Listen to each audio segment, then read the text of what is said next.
Inner ring road కేసులో AP ప్రభుత్వానికి ఎదురుదెబ్బ తగిలింది. ఈ కేసులో చంద్రబాబు బెయిల్ పిటిషన్ రద్దు చేయాలన్న ఏపీ ప్రభుత్వ వాదనతో కోర్టు విభేదించింది. ఇదే కేసులో సహనిందితులపై ఉన్న ఉత్తర్వులు చంద్రబాబుకు వర్తిస్తాయని సుప్రీం ధర్మాసనం వ్యాఖ్యానించింది. సుప్రీంకోర్టులో ఏపీ ప్రభుత్వానికి ఎదురుదెబ్బ తగిలింది. టీడీపీ అధినేత చంద్రబాబు నాయుడుకు ఊరట లభించింది. ఇన్నర్ రింగ్ రోడ్ కేసులో చంద్రబాబు ముందస్తు బెయిల్ రద్దు పిటిషన్పై ఈరోజు సుప్రీంకోర్టులో విచారణ జరిగింది. కాగా ఐఆర్ఆర్ కేసులో ఏపీ హైకోర్టు చంద్రబాబుకు ముందస్తు బెయిల్ మంజూరు చేసిన విషయం తెలిసిందే. దీంతో ఏపీ ప్రభుత్వం హైకోర్టు తీర్పును సుప్రీంకోర్టులో సవాల్ చేసింది. జస్టిస్ సంజీవ్ ఖన్నా, జస్టిస్ దత్తా నేతృత్వంలోని ధర్మాసనం విచారణ జరిపింది. 420 సెక్షన్ చంద్రబాబుకు ఎలా వర్తిస్తోందని జస్టిస్ సంజీవ్ ఖన్నా ప్రశ్నించారు. 17A సెక్షన్తో ఈ కేసుకు కూడా సంబంధం ఉందా అని ధర్మాసనం నిలదీసింది. చంద్రబాబు ముందస్తు బెయిల్ రద్దు పిటిషన్ను త్రోసిపుచ్చింది. కనీసం నోటీసులు కూడా ఇవ్వాల్సిన అవసరం లేదని అభిప్రాయపడింది. గతంలో సుప్రీంకోర్టు ఇదే కేసులో దాఖలు చేసిన ఎస్ఎల్పీని రద్దు చేసిన నేపథ్యంలో చంద్రబాబు బెయిల్ రద్దు పిటిషన్ను విచారించాల్సిన అవసరం లేదని సుప్రీం ధర్మాసనం వ్యాఖ్యానించింది.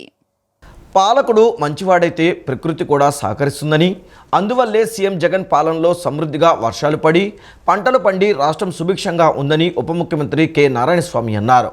పచ్చమోకల వలలో పడి ఏపీని మళ్లీ కరువు రాష్ట్రం చేసుకోవద్దని హితవు పలికారు. మేనిఫెస్టోలో ఇచ్చిన హామీలలో 99.5% నెరవేర్చిన ఘనత ఒక సీఎం జగన్కే దక్కుతుందన్నారు. పచ్చమూకల వలలో పడి ఏపీని మళ్లీ కరువు రాష్ట్రం చేసుకోవద్దని ఉప ముఖ్యమంత్రి కె నారాయణస్వామి హితవు పలికారు. మేనిఫెస్టోలో ఇచ్చిన హామీలో 99.5% నెరవేర్చిన ఘనత ఒక్క సీఎం జగన్కే దక్కుతుందన్నారు. ప్రతి నెల క్యాలెండర్ వారీగా సంక్షేమ పథకాలను అందిస్తున్న సీఎం జగనన్నను మరోసారి ముఖ్యమంత్రిని చేసుకునేందుకు వచ్చే ఎన్నికల్లో వైఎస్ఆర్సీపీకి ఓటు వేయాలని కోరారు. అనంతరం మండల పరిధిలోని 887 మహిళా సంఘాలకు 7,80,00,000 మెగా చెక్కును అందించారు. రాష్ట్రంలోని పల్నాడు ప్రాంతంలో ఆటవిక రాజ్యం నడుస్తుందని టీడీపీ జాతీయ ప్రధాన కార్యదర్శి నారా లోకేష్ మండిపడ్డారు. మాచర్ల నియోజకవర్గంలో కొందరు పోలీసులు ఎమ్మెల్యే పిన్నెల్లి రామకృష్ణారెడ్డి ప్రైవేట్ సైన్యంలా వ్యవహరిస్తూ బలహీన వర్గాలపై మారణహోమం సాగిస్తున్నారని ధ్వజమెత్తారు. రాష్ట్రంలోని పల్నాడు ప్రాంతంలో ఆటవిక రాజ్యం నడుస్తోందని టీడీపీ జాతీయ ప్రధాన కార్యదర్శి నారా లోకేష్ మండిపడ్డారు. వెల్దుర్తిలో టీడీపీ సానుభూతి పరులైన మత్స్యకారులను వైకాపాలో చేరాలని ఎస్ఐ శ్రీహరి ఒత్తిడి చేశారని, లేదంటే 2 లక్షల రూపాయల కప్పం కట్టాలని వేధించడంతో దుర్గారావు అనే వ్యక్తి బలవన్మరణానికి పాల్పడ్డాడని ఆవేదన వ్యక్తం చేశారు. వైకాపా నేతలకు తొత్తుగా మారి దుర్గారావుపై తప్పుడు కేసు బనాయించి ఆత్మహత్యకు పురిగొల్పడం యావత్ పోలీస్ శాఖకే మాయని మచ్చను దియబట్టారు. దేశంలో ఇలాంటి విపరీత పోకడలు మరెక్కడా లేవని ఆగ్రహం వ్యక్తం చేశారు. బీసీ సోదరుడి మరణానికి కారకుడైన ఎస్ఐ శ్రీహరి లాంటి పోలీసులు మరికొద్ది రోజుల్లో రాబోయే ప్రజాప్రభుత్వంలో కఠిన చర్యలను ఎదుర్కోవడానికి సిద్ధంగా ఉండాలని హెచ్చరించారు. ఏపీసీసీ అధ్యక్షురాలు వైఎస్ షర్మిలతో మాజీ మంత్రి వివేకానందరెడ్డి కుమార్తె సునీత ఇడుపులపాయలో భేటీ అయ్యారు. దాదాపు 2 గంటల పాటు జరిగిన ఈ సమావేశంలో పలు అంశాలపై చర్చించినట్లు తెలుస్తోంది. ఆమె కాంగ్రెస్లో చేరుతారన్న ప్రచారం దృష్ట్యా ఈ భేటీకి ప్రాధాన్యత సంతరించుకుంది. పీసీసీ అధ్యక్షురాలిగా షర్మిల బాధ్యతలు చేపట్టిన అనంతరం సునీత ఆమెను కలవడం ఇదే తొలిసారి. సమావేశ అనంతరం వారిద్దరూ కలిసి వైఎస్ సమాధి వద్ద నివాళులర్పించారు. ఈ భేటీలో సునీత రాజకీయ ప్రవేశంపై చర్చ జరిగినట్లు సమాచారం. మంచి మనసున్న జగనన్నను రానున్న ఎన్నికల్లో మళ్లీ ముఖ్యమంత్రిని చేస్తేనే రాష్ట్రానికి అన్ని విధాల మేలు జరుగుతుందని పశ్చిమ నియోజకవర్గ వైఎస్ఆర్సీపీ ఇన్ఛార్జ్ షేక్ ఆసిఫ్ అన్నారు. రానున్న ఎన్నికల్లో పేదలు పెత్తందారుల మధ్య జరిగే యుద్ధానికి పార్టీ నాయకులు కార్యకర్తలతో పాటు ప్రజలంతా సిద్ధంగా ఉన్నారని తెలిపారు. ఎన్ని ప్రతిపక్ష జెండాలు కలిసినా ప్రజా సంక్షేమం అభివృద్ధి ఎజెండాగా పెట్టుకున్న జగనన్నను మళ్లీ ముఖ్యమంత్రిగా గెలిపించుకునేందుకు సిద్ధంగా ఉన్నారని ఆసిఫ్ పేర్కొన్నారు. వైఎస్ఆర్సీపీ పశ్చిమ నియోజకవర్గ ఇన్ఛార్జ్ షేక్ ఆసిఫ్ నిన్న సాయంత్రం 42వ డివిజన్ కార్పొరేటర్ పడిగపాటి చైతన్యరెడ్డి ఆధ్వర్యంలో భవానీపురం ప్రియదర్శిని కాలనీలో పర్యటించారు. కాలనీలో ఏమైనా సమస్యలు ఉంటే స్థానిక కార్పొరేటర్ చైతన్యరెడ్డికి తెలియజేయాలని, తద్వారా వాటిని పరిష్కరించేందుకు తాము కృషి చేస్తామని కాలనీ వాసులకు సూచించారు. ఈ సందర్భంగా సీఎం జగన్మోహన్ రెడ్డి ఇచ్చిన సిద్ధం పిలుపును పురస్కరించుకుని ఏర్పాటు చేసిన కేక్ను ఆయన కార్పొరేటర్ చైతన్యరెడ్డి పార్టీ నాయకులతో కలిసి కట్ చేశారు. ఈ సందర్భంగా ఆసిఫ్ మాట్లాడుతూ డివిజన్ పర్యటనలో ప్రజల నుండి అపూర్వమైన స్వాగతం లభిస్తుందన్నారు. జగనన్న ఇచ్చే సంక్షేమ పథకాలు తమకు వస్తున్నాయని, మళ్లీ జగనన్నే రావాలని ప్రజలు కోరుకుంటున్నారన్నారు. తెలుగుదేశానికి ఎందుకు ఓటేయాలని ప్రజలే ప్రశ్నిస్తున్నారన్నారు. జన్మభూమి కమిటీల పేరుతో దోచుకున్న వారికి ఓటు వేయమని స్పష్టం చేస్తున్నారని తెలియజేశారు. రానున్న ఎన్నికల్లో వైసీపీదే విజయమని ధీమా వ్యక్తం చేశారు. పశ్చిమ నియోజకవర్గంలో వైఎస్ఆర్సీపీ జెండా రెపరెపలాడడం ఖాయం. ఇక్కడ మంచి మెజార్టీతో నేను గెలుస్తాను, జగన్ అన్నకి ఈ యొక్క పశ్చిమ సీటుని కానుకగా ఇస్తానని చెప్పేసి ఈ మీడియా ద్వారా నేను తెలియపరుచుకుంటూ, భీమిలిలో జరిగిన సభ చూసి తెలుగుదేశం నాయకులకి అలాగే జనసేన పార్టీ నాయకులకి వన్నెలో వణుకు పుడుతుంది. ఆ జనసముద్రం చూసి ఏం చేయాలో అర్థం కాక ఎవరు క్యాండిడేట్ ఏంటో ఇప్పుడు దాకా తేల్చుకోలేక వాళ్ళు సతమతం అవుతున్నారు. అసలు క్యాండిడేట్లే లేరని చెప్పేసి కొంతమంది చెప్తున్నారు. ఎవరు వచ్చినా సరే, నా మీదకి పోటీ ఎవరు వచ్చినా సరే వెనక అడుగు వేసే సమస్య లేదు. దేనికైనా పోరాటం చేయడానికి జగనన్నతో పాటు మేము సిద్ధంగా ఉంటామని చెప్పేసి ఈ మీడియా ద్వారా తెలియపరుచుకుంటాం. టీడీపీ జాతీయ ప్రధాన కార్యదర్శి నారా లోకేష్ పుట్టినరోజును పురస్కరించుకొని మంగళగిరి నియోజకవర్గ తెలుగు యువత ఆధ్వర్యంలో లోకేష్ క్రీడా ప్రాంగణంలో ఈ నెల 9 నుంచి నిర్వహిస్తున్న MPL2 క్రికెట్ పోటీలు నిన్న ముగిశాయి. ఫైనల్ మ్యాచ్ను నారా లోకేష్ తిలకించారు. క్రీడాకారులను ఉత్సాహపరిచేందుకు ఆయన ఆటలో పాల్గొని బ్యాటింగ్ చేసి సందడి చేశారు. పోటీలలో 100 జట్లు తలపడగా ఫైనల్లో తాడేపల్లికి చెందిన వల్లభనేని వెంకట్రావు యూత్ జట్టు ప్రథమ స్థానంలో నిలిచింది. విజేతలకు బహుమతులు అందజేశారు.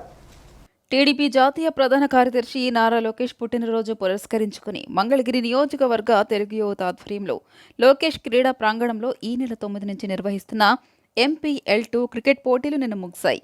ఫైనల్ మ్యాచ్ని నారా లోకేష్ తిలకించారు. క్రీడాకారులను ఉత్సాహపరిచేందుకు ఆయన ఆటలో పాల్గొని బ్యాటింగ్ చేసి సందడి చేశారు.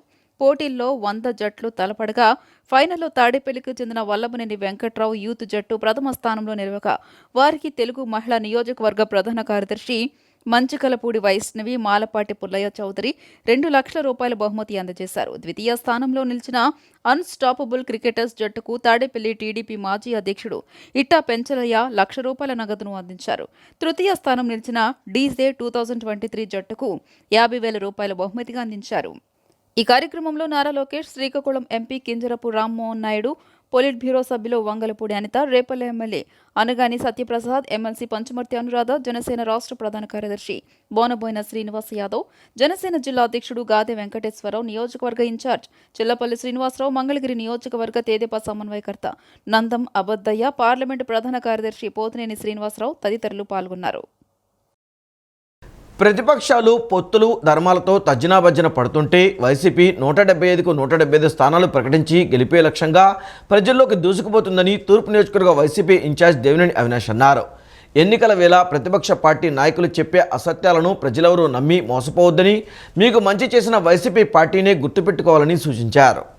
నగరంలోని 7వ డివిజన్ బందులదొడ్డి ప్రాంతంలో గడప గడపకు మీ అవినాష్ అన్న హామీ కార్యక్రమాన్ని నిర్వహించారు. ఈ కార్యక్రమంలో తూర్పు నియోజకవర్గ YCP in-charge Devineni Avinash, deputy mayor Bellamdurga, corporator మాదిరి, పలువురు పార్టీ నాయకులు పాల్గొన్నారు.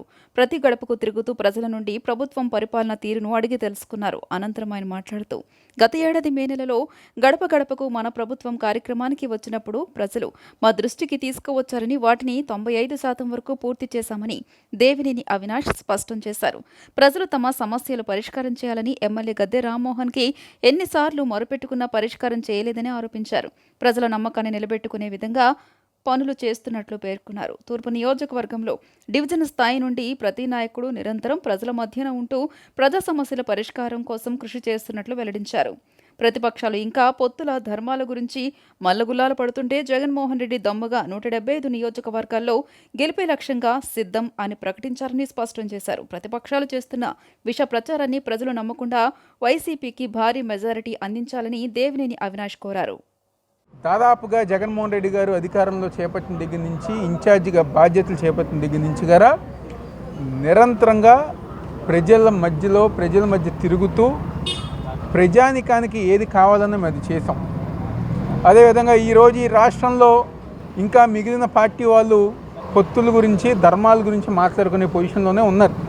కానీ ఈరోజు జగన్మోహన్ రెడ్డి గారు 175కి 175 నియోజకవర్గాలు గెలిచే విధంగా ఎన్నికల సమరం ప్రకటించిన సిద్ధం అని చెప్పని ఈరోజు ప్రజానికం మీరే మా స్టార్ క్యాంపెయినర్లు, ఎవరైతే పథకాలు తీసుకున్న మహిళలు ఉన్నారో, పెద్దవాళ్ళు ఉన్నారో, అమ్మఒడి తీసుకున్న విద్యార్థులు ఉన్నారో, దీవెన తీసుకున్న విద్యార్థులు ఉన్నారో, మాకు జనసేన పార్టీ అక్కర్లా, జనసేన పార్టీ నాయకులు అక్కర్లా, ఆ సినిమా వాళ్ళు అక్కర్లా, ఈ సినిమా వాళ్ళు అక్కర్లా, మాకు కేవలం పథకాలు తీసుకుంటున్న ప్రజానికమే మా స్టార్ క్యాంపెయినర్లు అని చెప్పని నిర్మోమాటంగా దమ్ముగా ఈరోజు జగన్మోహన్ రెడ్డి గారు ఎన్నికల సమరం డంకా మోగించిన గొప్ప నాయకుడు ఎవరు వైఎస్ జగన్మోహన్ రెడ్డి గారు.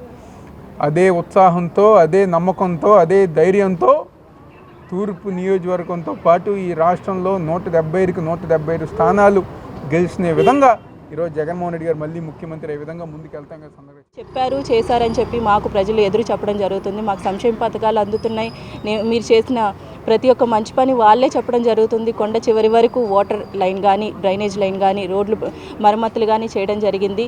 ఇట్లా ప్రజలు మనకి ఎదురు చెప్పడం జరుగుతుంది. మున్సిపల్ ఎలక్షన్స్లో ఇచ్చిన హామీలు 90% వరకు ఇక్కడ కంప్లీట్ చేయడం జరిగింది. గత 30 సంవత్సరాల నుంచి ఇక్కడ తెలుగుదేశం ప్రభుత్వం అనేది హయాంలో ఉండిందండి. విద్యార్థులు ఏది చదివినా నేర్చుకున్నా పట్టుదల అంకితభావంతో చేయాలని ఎలక్ట్రానిక్స్ అధినేత డి రామకృష్ణ అన్నారు. కాలక్షేపానికి కాలేజీకి వచ్చి ఏదో పరీక్షలు రాసి సర్టిఫికేట్లు తీసుకుని అంతటితో చదువు అయిపోయిందనే భావనను విడనాడాలని విద్యార్థులకు సూచించారు. విద్యార్థులు నైపుణ్యాలను మెరుగుపరుచుకోవాలని, అందివచ్చిన అవకాశాలను సద్వినియోగం చేసుకోవాలని కోరారు. కంప్యూటర్ సైన్స్ రంగంలో అవకాశాలు పుష్కలంగా ఉన్నాయని తెలిపారు. Vijayawada PB Siddhartha arts science కళాశాలలో రీసెంట్ ఇన్నోవేషన్స్ టెక్నాలజీ అనే అంతర్జాతీయ సదస్సు నిర్వహిస్తున్నారు. 3 రోజుల పాటు నిర్వహించే కార్యక్రమానికి ఇస్రో మాజీ శాస్త్రవేత్త శేషగిరిరావు, ఎలక్ట్రానిక్స్ సంస్థాధినేత దాసరి రామకృష్ణ, ప్రిన్సిపల్ మేఘ రమేష్, కంప్యూటర్ సైన్స్ విభాగాధిపతి రవికిరణ్ పాల్గొన్నారు. జ్యోతి ప్రజ్వలన చేసి సదస్సును ప్రారంభించారు. ప్రపంచంలో ప్రముఖ కంపెనీల్లో పనిచేస్తున్న నిపుణులు, ప్రొఫెసర్స్, పరిశోధకులు విచ్చేసి టెక్నాలజీలో వస్తున్న అధునాతన మార్పుల గురించి యూజీ, పీజీ విద్యార్థులకు తెలియజేస్తారు. కంప్యూటర్ సైన్స్ టెక్నాలజీలో కొత్త ఆవిష్కరణల గురించి తెలుసుకునేందుకు ఈ సదస్సు విద్యార్థులకు చక్కగా దోహదపడతాయని పిబి సిద్ధార్థ కంప్యూటర్ సైన్స్ విభాగాధిపతి రవికిరణ్ తెలియజేశారు. వివిధ కంపెనీల్లో పనిచేస్తున్న నిపుణులు, ప్రొఫెసర్స్, రీసెర్చర్స్తో మా సిద్ధార్థ కళాశాల పీజీ విద్యార్థులు, యూజీ విద్యార్థులు వాళ్ళతో కమ్యూనికేట్ అవ్వడం జరుగుతూ ఉంటుంది. సో తద్వారా వాళ్ళు ఈ టెక్నాలజీలో గల వివిధ ఆవిష్కరణల గురించి తెలుసుకోవడం జరుగుతూ ఉంటుంది. మేము ఇప్పుడు ఈ conference proceedings ISBN book chapter కింద పబ్లిష్ చేయడం జరుగుతూ ఉంది. ఫ్యూచర్లో మేము ఈ కాన్ఫరెన్స్ని నెక్స్ట్ లెవెల్ IEEE స్కోపస్ ఆర్టికల్స్గా ముందుకు తీసుకెళ్లాలని ఆలోచిస్తున్నామండి. విజయవాడ బందర్ రోడ్లోని జోయాలుకాస్ షోరూంలో వినియోగదారుల కోసం సరికొత్త బంగారు వజ్రాభరణాల శ్రేణిని అందుబాటులోకి తెచ్చింది. వీటిపై ప్రత్యేక ఆఫర్ను కూడా ప్రకటించింది. మేకింగ్ ఛార్జీలపై 50% డిస్కౌంట్ ఇస్తుంది. దీంతో షోరూం వినియోగదారులతో సందడిగా మారింది. తమకు నచ్చిన డిజైన్లతో కూడిన ఆభరణాలను వినియోగదారులు కొనుగోలు చేస్తున్నారు. బంగారు, వజ్రాభరణాల రంగంలో పేరొందిన ప్రముఖ సంస్థ జోయాలుకాస్ సరికొత్త శ్రేణి ఆభరణాలను వినియోగదారుల కోసం సిద్ధం చేసింది. ఆభరణాల కొనుగోలుపై ప్రత్యేక డిస్కౌంట్ను కూడా అందిస్తోంది. విజయవాడ మహాత్మా గాంధీ రోడ్లోని జోయాలుకాస్ షోరూంలో డిస్కౌంట్ ఆఫర్ బ్రోచర్ను నిన్న ఆవిష్కరించారు. మహిళా వినియోగదారులు జోయాలుకాస్ బంగారు, వజ్రాభరణాలను ధరించి ప్రదర్శించారు. వినియోగదారుల సమక్షంలో వినియోగదారుల చేతుల మీదుగా 50% డిస్కౌంట్ ఆఫర్ బ్రోచర్ను ఆవిష్కరించారు. ఈ సందర్భంగా వారు మాట్లాడుతూ ఎంతో కాలం నుంచి తాము జోయాలుకాస్లో ఆభరణాలు కొనుగోలు చేస్తున్నామని, విస్తృత శ్రేణి ఆభరణాలు ఇక్కడ లభిస్తాయని తెలియజేశారు. సిబ్బంది కూడా మంచి సేవలు అందిస్తారని చెప్పారు. జోయాలుకాస్ షోరూం ప్రతినిధి మాట్లాడుతూ diamond, precious, uncut, platinum, silver, Navratna, gold making ఛార్జీలపై 50% డిస్కౌంట్ ఇస్తున్నట్లు తెలిపారు. జనవరి 25 నుంచి ప్రారంభమైన ఈ ఆఫర్ ఫిబ్రవరి 18వ తేదీ వరకు ఉంటుందన్నారు. నగరవాసులు ఈ ఆఫర్ను వినియోగించుకోవాలని కోరారు. మన జోయాలుకాస్ వాళ్ళు ఇప్పుడు మంచి ఆఫర్ని అందిస్తుంది. ఇప్పుడు ది బిగ్గెస్ట్ జ్యువెలరీ అసలు ఆఫర్లోనే మంచి ఆఫర్ ఇప్పుడు అందిస్తుంది. ఫ్లాట్ 50% అన్ని articles for gold and diamond and precious and silver jewellery. ఈ ఆఫర్ వచ్చేసరికి జనవరి 25న స్టార్ట్ చేయడం జరిగింది. ఫిబ్రవరి 18th వరకు ఈ ఆఫర్ ఉంటుంది. కస్టమర్లందరూ ఈ మంచి ఆఫర్ని వినియోగించుకోవాల్సిందిగా కోరుకుంటున్నాను. ఓకే, అలానే ఇక్కడ వచ్చిన కస్టమర్లందరికీ ఈ ఫంక్షన్ని, ఈ ఈవెంట్ని సక్సెస్ చేసినందుకు అందరికీ ధన్యవాదాలు తెలుపుకుంటున్నాను. ఈ వార్తలు ఇంతటితో సమాప్తం. నమస్కారం.